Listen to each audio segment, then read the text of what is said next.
Hi, today I'm going to be reading a chapter from my Section 3 book, Stella has something to say by Angela Dominguez. I'm going to be reading a part of chapter 9. This year, my relatives from Mexico City come to visit for Thanksgiving, even though we don't even celebrate Thanksgiving in Mexico. My family still likes to come then. Actually, I kind of think they're obsessed with it. Mom uses all the recipes from Betty Crocker, the most American cooking book, for a Thanksgiving meal. And my relatives are getting excited about it. American food is exotic to them. And still, our dinner is not just American food. My mom makes a couple of special line dishes like picadillo and elote. She also likes to have some of my relatives' favorite foods as snacks when they're here, like guava, pan tostado, and papaya. To buy the special food, we have to go to another town. It's very different from where we live. Almost all signs are in Spanish. It's a little far. So the only time we go are when we need to go to a store called La Sorpresa. Let's go pick up some supplies. The things for your tía and abuelo, Mom says as she drives to our favorite store. La Sorpresa means surprise in Spanish. It's sort of the perfect name for the store. Even though it's small, it's filled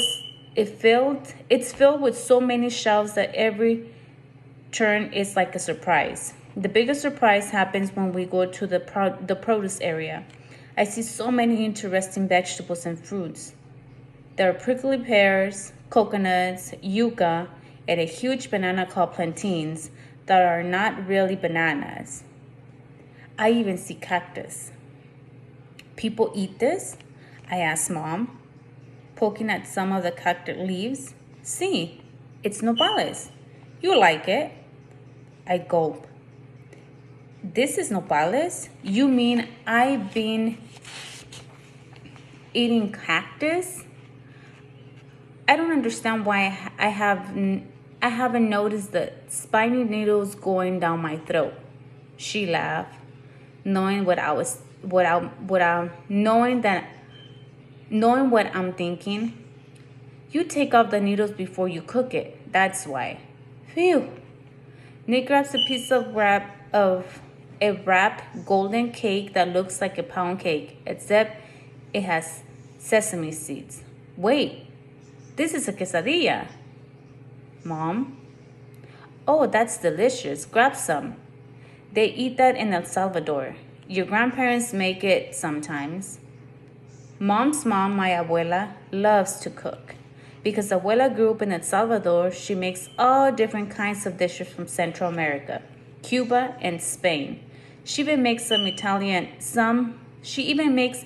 because some members of my family were from Italy. Boy, I'm happy about that too. Mom knows how to make lots of those delicious dishes because of abuela. Aren't the quesadillas were tortilla and cheese? Says Nick. They are, but that's a Mexican quesadilla. This is a Salvadorian quesadilla. I get quiet as soon as I start thinking about all the countries that speak Spanish. There are so many, and all of them are different in their own ways. They have different foods and even different ways of speaking in Spanish. I barely know anything about them, especially Mexico, where I'm from. Then I realized that as much as I think I might fit in better in Mexico than in the United States, I really wouldn't. I know only a handful of things about Mexico from where my family's from. Definitely not enough to make me feel like I fit in. The truth is, we don't go back to Mexico City too often because it's very expensive to get there. I do know that Mexico City used to be the world's largest city. When I close my eyes, I picture it in my head. It makes Chicago seem small.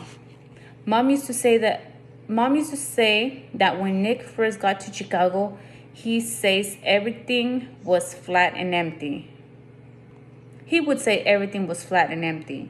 He later changed his mind after we drove through Iowa.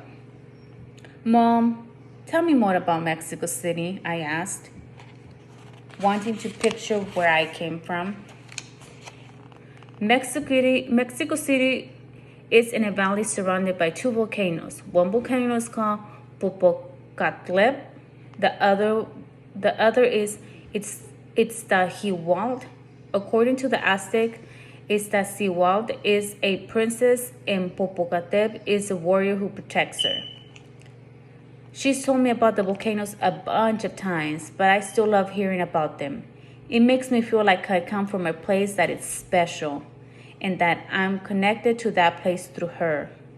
Mom continues telling us about her home as we stroll through the aisles of the grocery store. I see another families and I smile at them. They smile back. I wish I felt more comfortable speaking with them.